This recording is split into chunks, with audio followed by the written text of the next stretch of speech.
Welcome to Innovation Pulse, your quick, no-nonsense update on the latest in AI. First, we will cover the latest news. Tesla launches Robotaxi rides without monitors. Apple transforms Siri into an AI chatbot. And OpenAI unveils an age prediction model for ChatGPT. After this, we'll dive deep into AI-assisted editing with Yakov Lasker, exploring the challenges and insights of refining AI-written content. Stay tuned. Tesla has launched public robotaxi rides in Austin, Texas, without a safety monitor, a first for the company. Initially, safety monitors ensured passenger safety, but now riders can experience driverless rides. This marks a significant milestone for Tesla, potentially paving the way for expansion into more cities. Tesla has also made changes to its full self-driving (FSD) purchase options, removing the outright purchase option in favor of subscriptions. This shift has sparked debate within the Tesla community, with concerns about rising costs. The subscription model is where Tesla is heading, according to CEO Elon Musk. In another development, a Tesla Model S completed a 3,000-mile cannonball run from Los Angeles to New York, using FSD with no interventions. This achievement highlights the system's capabilities in challenging conditions. Meanwhile, Tesla has removed autopilot as standard, focusing on FSD subscriptions, which will see price increases as the system improves. Apple is set to transform Siri into its first AI chatbot, aiming to compete with OpenAI and Google in the generative AI space. This new version, codenamed Campos, will be integrated into iPhone, iPad, and Mac operating systems. It will replace the current Siri interface. Users will still activate the service by saying Siri or holding the side button on their devices. The update is expected later this year, marking a significant shift in Apple's approach to virtual assistants.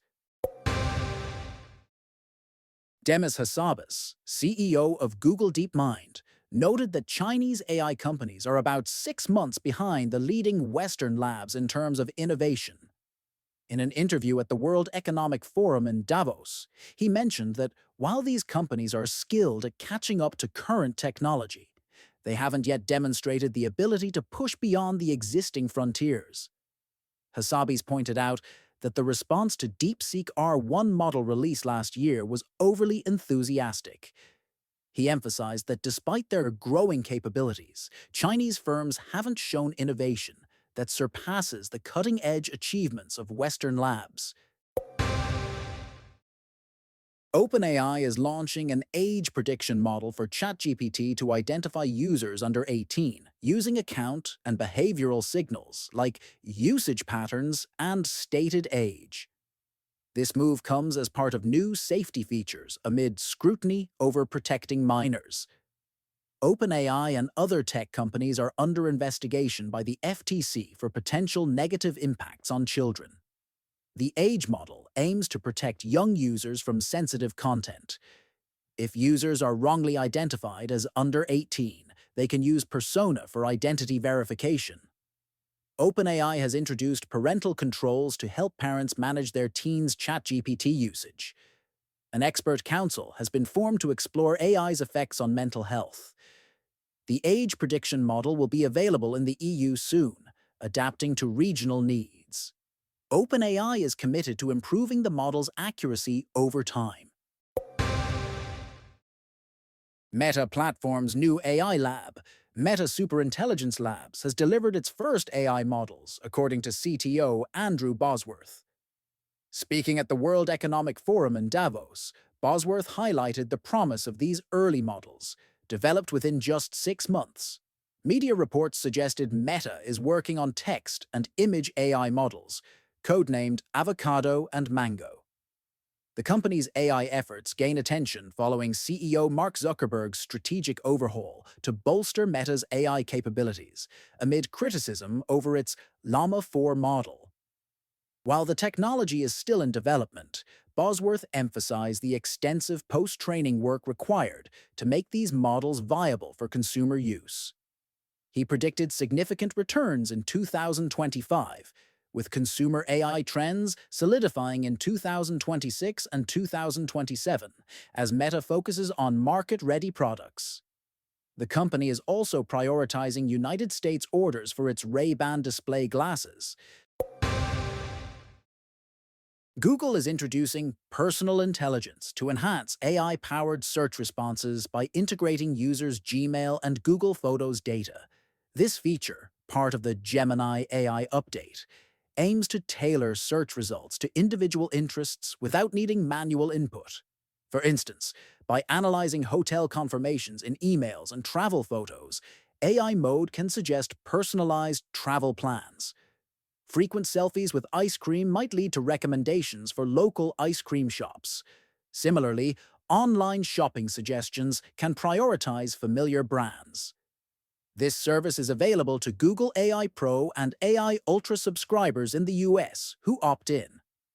Privacy is a priority, with Google ensuring that the AI doesn't train directly on personal data.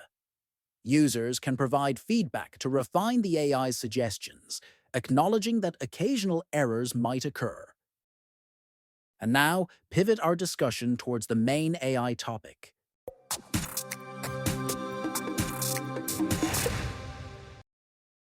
Welcome to Innovation Pulse. I'm your host, Alex. Today, we're going to explore the editing process behind AI-assisted creative work. In the last episode, my guest Yakov Lasker shared how he used AI to write an 82,000-word novel, despite hating writing his entire life. But that was just the beginning.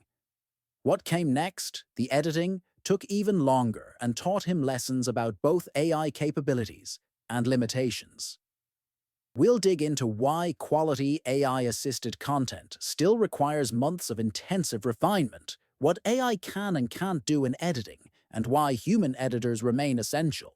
Thanks, Alex. The editing process was actually more surprising to me than the writing process, so I'm glad we're covering this. What's your first question? Let's start with the moment you thought you were done. What happened when you finished that first draft? I finished the last chapter and thought, great work, Yakov, you finished it. I was pretty proud. I gave the manuscript to my sister Anna. She's a PhD computer scientist and CEO of her own company, incredibly smart and supportive. She read it and said she liked the book a lot, which felt great. But then she added, you must do serious editing. I read that around 6 editing passes are needed before a book is really ready. My immediate reaction was denial. 6 passes? The AI already done good work. Maybe some polish, but 6 full passes seemed excessive. I was completely wrong about that. So, how long did editing actually take compared to writing? Writing took 5 months. Editing took 7 months. Yes, editing took longer than writing the entire novel. And I didn't just do 6 passes. I did maybe even more than that, when you count all the iterations. Anna was absolutely right. I started out thinking she was being overly cautious. But by the end, I understood why every single one of those passes was necessary. The work was just as intensive as writing, maybe more so because it required such careful attention to detail and judgment calls about what to change. Walk me through that first editing pass. What did you do? I turned to Claude Sonnet 4.1 and started editing. My biggest discovery was this. Claude is excellent at generating chapters from plot outlines, but even with specific instructions, it tends to write short, English-style sentences, even in Russian, and it ignores show, don't tell rules in dialogue. So I asked Claude to rewrite each chapter using the same rules I'd originally given for writing. The difference? Now the AI can focus solely on style, structure, and rules, rather than generating narrative from scratch. It did significantly better work when editing than when writing. This single pass fixed maybe 40% of the problems. That was a huge revelation for me. That's interesting. The AI does better work editing itself than creating from scratch. What came after that first pass? Then came the tedious micro-level work. AI loves certain words, and so do humans. I fell in love with the phrase, establishing trust, and used it 6 times in 3 pages without realizing it. I'd ask Claude, find all words used more than 3 times in this chapter. It would instantly identify patterns I'd never have caught manually. For example, Yakov appeared 15 times in one chapter when I could have used he, father, guest, Lasker, or contextual references. Sunstreaks on the floor showed up in almost every window scene. Dashes and colons everywhere because of English punctuation habits. Bleeding into Russian prose. The AI could scan 1,100 words instantly and show me every repetition. Then, I'd ask for 5 alternative ways to express something and replace them systematically. Hours of work compressed into minutes. So AI is really efficient at finding patterns. But what about bigger structural issues? That's where things got more challenging. I prompted Claude to act as a harsh critic, reviewing entire sections for pacing, character arcs, and plot holes. That's when I got feedback that really stung. Jacob lacks a compelling reason to succeed in this hard task. His motivation feels thin. The AI spotted a real problem. Jacob's character arc wasn't emotionally grounded, but the AI couldn't suggest a good solution. That was my job. I thought about it and realized Jacob needed a love interest, someone he wanted to prove himself to. The emotional stake would give him the push he needed. I went back and wove in this relationship across multiple chapters. It transformed his arc. Suddenly, his determination made emotional sense. The AI identified the structural weakness, but the creative solution had to come from me. It sounds like you had to really listen to that criticism. Was that difficult? Very difficult, and this is a critical lesson. Don't dismiss criticism, especially from AI. With human critics, you might feel embarrassed pushing back too hard, so there's social pressure to consider their feedback seriously. With AI, it's easy to argue and defend your choices, and here's the problem. Most of the time, the AI will give up and agree with you. It'll say, "You're right, that's actually fine as is." But that defeats the entire purpose. You need the truth, even when it hurts. The AI spotted a real structural problem with Jacob's motivation. I had to overcome my defensiveness, sit with the criticism, and actually fix it. That's a skill. Being able to accept hard feedback from AI without either dismissing it or letting the AI back down. After all that work with AI, what made you realize you needed human editors? I'd done everything I could with Claude, probably hundreds of editing sessions at that point. But I hit a wall where I couldn't see the work objectively anymore. I was too close to it. That's when I brought in 7 human editors, a professional developmental editor, a Russian language copy editor, 3 beta readers with different backgrounds, an audiobook producer who checked narrative flow for audio, and a final proofreader. Each one caught things neither the AI nor I could see. Cultural and linguistic nuances are only felt by native Russian speakers. Emotional resonance, whether scenes actually worked for readers, not just technically. Consistency across the entire 82,000-word arc. Even grammar and spelling issues, which surprised me. Maybe AI is just better at English than Russian in this regard. It sounds like AI and human editors serve different purposes. How would you characterize that difference? AI editing saved me enormous time and money. The process is fast and highly interactive. Within minutes, I could identify every repetitive word in a chapter, get alternative phrasings, and rewrite entire sections for better flow. That's incredibly valuable. But AI has real limits. It can't feel emotional resonance the way human readers do. It can identify technical problems, but not whether a scene genuinely moves you. It misses cultural nuances that require lived experience. It needs human judgment for major structural changes, like that love story I added. And for non-English languages, grammar and spelling still need human verification. AI dramatically accelerates the process, but it doesn't replace the need for professional human expertise. What was that final editing pass like? The final pass was reading the entire book aloud to my family, my wife and kids. Thank you all for sitting through 82,000 words. It's amazing what you catch when reading to an actual audience. Awkward phrasing that looks fine on paper but sounds terrible when spoken. Confusing transitions that leave your listeners lost. Dialogue that doesn't flow naturally. All of this became obvious when I had to speak the words and watch people react. I took notes during these sessions, went back to Claude for one more refinement pass on those sections, and only then was the book actually ready. That human feedback loop is irreplaceable. So Anna was right about needing 6 passes. Looking back, what do you think about that initial reaction you had? Anna was absolutely right, and my denial was classic. I think it's natural to want a big creative project to be done when you finish it. You're excited, proud, ready to share it. The idea of 6 more passes feels exhausting, but quality requires that work. Each pass served a different purpose. AI rewriting for style, micro-level word repetition fixes, macro-level structural editing, human professional editing, reading aloud for flow, and final polish. You can't skip steps. Every pass revealed problems I'd missed in previous passes. The process isn't optional if you want to create something truly good. What does this mean for the AI will flood the market with garbage books concern? People worry about this, but here's the reality. Bad AI novels are obvious. They have all the problems I spent 7 months fixing: repetitive language, mechanical prose, thin character motivation, poor pacing. Quality still requires months of intensive editing, multiple professional human editors, author judgment about what to keep or cut, and a willingness to make hard changes when criticism is valid. AI makes the process faster and more accessible. I could never have written this book without it. But it doesn't make the process easy. The barrier to entry is lower, but the barrier to quality is still high.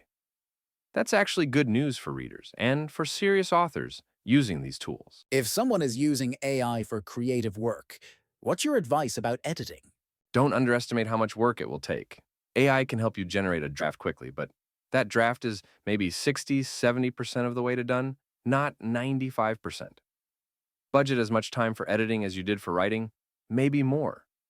Use AI for what it's good at: identifying patterns, rewriting for style, spotting structural problems.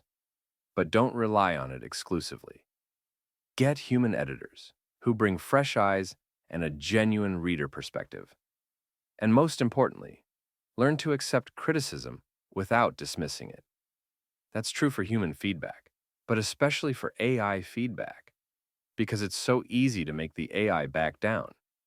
The uncomfortable feedback is often the most valuable. Any final thoughts on what surprised you most about this process?